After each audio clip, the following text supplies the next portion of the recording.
Hello everybody, thanks for stopping by Greg's Beer Reviews today. It's about that time. Let's go take that walk and see what's in the fridge today.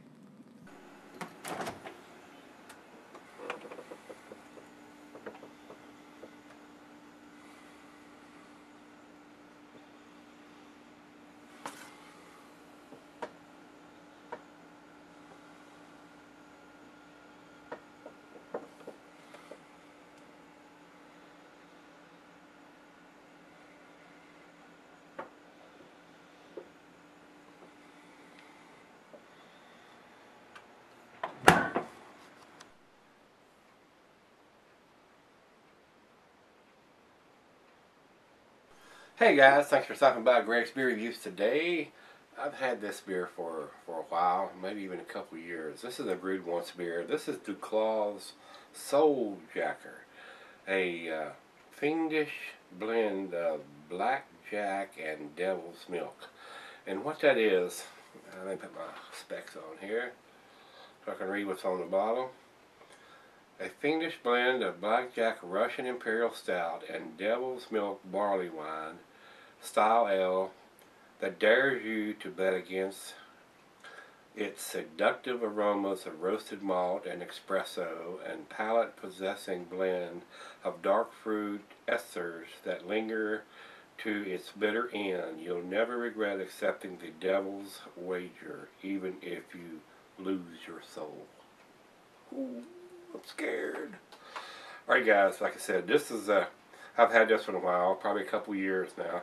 This is a brewed once beer. I got a feeling it was done in either 2012 or 2013.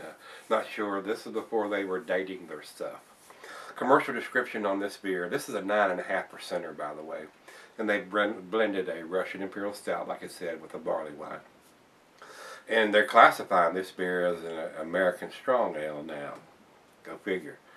Soul Jacker, and basically the commercial description has exactly the same thing I just read off the side of the bottle here, guys. So, doesn't have IBU listed here. Food pairings for this beer, it says the cheeses are nutty Asiago, Colby, Parmesan, and the glassware is pint Becker, the tumbler, snifter, the mug, stainless side ale. I got the double glass for this one, and this one can be cellared for a long period under the proper condition. And like I said, I've had this in a while, at least a year, if not two. So not exactly sure when this was done, but it was a brewed once beer. If you didn't pick it up when it come out, you might get lucky and find it somewhere. It's been sitting on a shelf, but I kind of doubt it. So most of this stuff like this, or the brewed once beers, has been picked up and it's either been drank or it's sitting in somebody's refrigerator, like this one has been in mine downstairs. So I don't think there's anything else we need to talk about. So let's get this thing open and get it in the glass. So yeah, that's what we're gonna do. Yeah, that's the ticket. Yeah. Not a lot of this.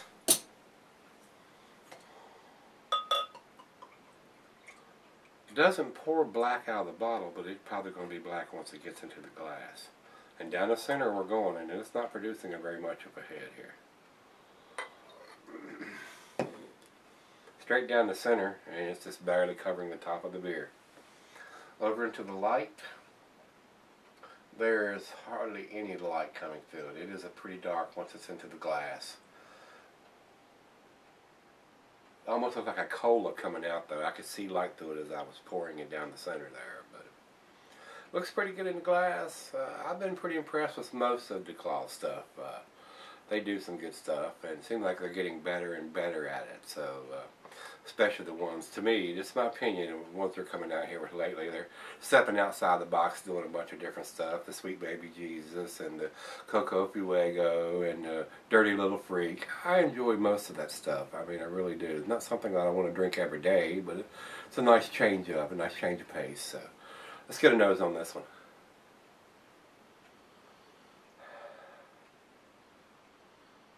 It's got a nice sweet smell to it. I am getting some cocoa in there. It's like a burnt caramelized malt.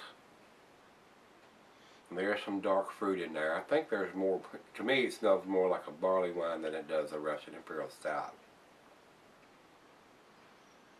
It does smell very sweet. I'm not getting much alcohol on the nose, so hopefully the alcohol has subsided at 9.5% while it's been cellaring in the fridge. A lot of times you can cellar this stuff in a cool place like 65 or 70 degrees, and it'll mature a little bit more than it will sitting in the fridge at 40 degrees. It won't get quite as complex when it's chilled down like that because the yeast is still not working and it's not doing its thing. Smells very good, so let's give it a taste. Cheers, everybody.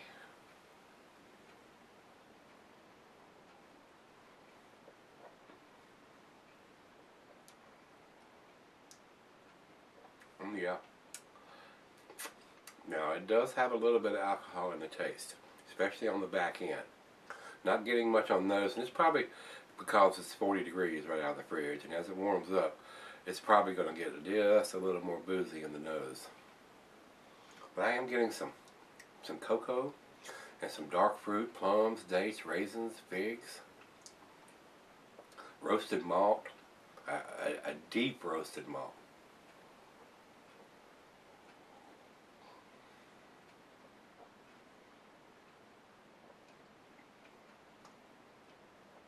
Very pleasant. It's not overly boozy. Seems like everything's come together very well.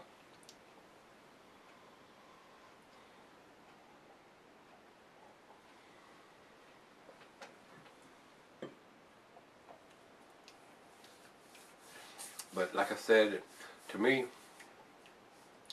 there is some sweetness I'm getting from the milk stout.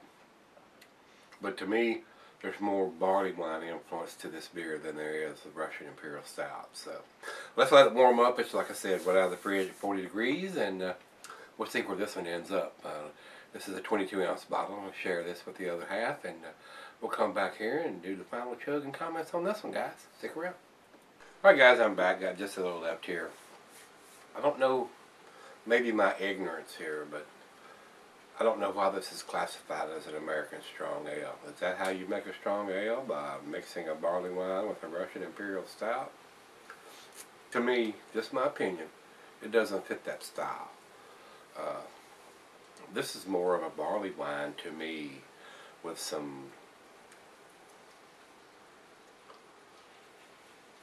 lactose-induced sweetness. So, and like I said earlier, it's got more characteristics of the barley wine than it does the Russian Imperial Stout.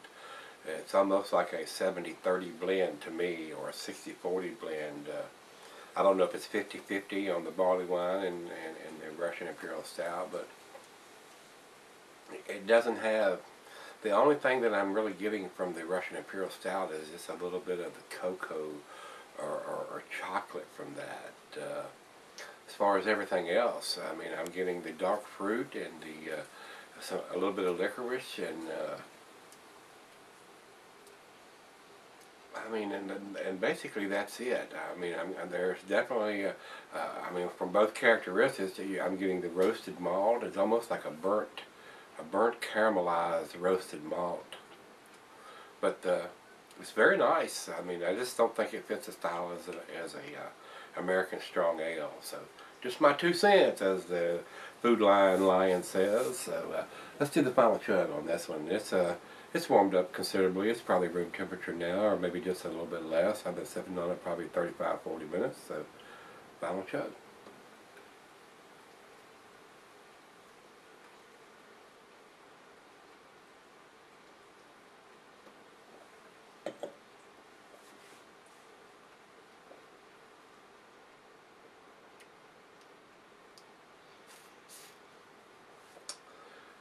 Just a slight influence of the Russian Imperial Stout on this. It's more barley wine to me than Russian Imperial Stout. Dark fruit, licorice, burnt caramelized malt. A little bit of cocoa. Not getting any coffee or any vanilla or anything like that you would get from an oak barrel or a bourbon barrel aging, because it's not. But it's very tasty. I mean, to me, it's a really good beer. It just doesn't fit the style of an American strong ale. So, I enjoyed this, guys. I thought it was rather pleasant. I don't really think it's quite to the A category, but I did enjoy it. I'm going to give it the B plus. As far as I'm concerned, it's a 7 on the scale tonight. Very, very tasty, but kind of confusing on top of that. When they blend, a lot of times when they blend stuff like this, it works or it don't work. And this one works, but it's just not exceptional or outstanding as far as I'm concerned. So, a really good beer. I'm a little confused on what they're after by blending those two, but it is what it is. It was very tasty. The alcohol really didn't intensify that much after it warmed up, so very well made beer as far as that aspect is, but it just it was a confusing beer to me. Didn't really get a whole lot of the stout qualities. It was more barley wine than anything else to me. Just my 2 cents, guys. So let's go see what everybody else thinks. We'll go over to Beer Advocate first, and Beer Advocate says 85 in the very good range. I agree, it is a very good beer. Glad I picked it up. Glad I got to try it. Glad I cellared it on top of that, because I got a feeling this may have been a little boozy fresh in the bottle. Just my opinion now. It may not have been, so I didn't get to try a fresh bottle. I only bought 1 bottle, and it's been in the fridge for a year or 2. So that's what that is, and that's what they say. So let's go see what Rate Beer says. Rate Beer says 92 overall, which is a pretty good number. I mean, that's a pretty impressive number from them. But 60 in the style, so I would kind of agree with that. It doesn't fit to me. It doesn't fit the style as an American strong ale, so it's just more like a blended ale to me, Russian Imperial Stout. And I don't know, like I said, whether it's a 50-50 blend or exactly how much stout and how much the barley wine they mix together to come up with this configuration or conglomeration of a beer here. But it was enjoyable. I did like it. Not something I would probably seek out and buy again, but it was enjoyable. It was a nice change. I was expecting a little bit more of the stout in this than the barley wine, and it was exactly the opposite. So, that's the way it goes sometimes. That's the way the cookie crumbles. So, with that being said, we got the ratings. That's what I'm giving it, guys. I'm giving it a 7, which is a B+. If you've had this one, the Soul Jacker from DuClaw, give me some comments back on this one. Hit the like button, rate, comment, subscribe, and let's take that walk tomorrow. See what's in the fridge. See you then.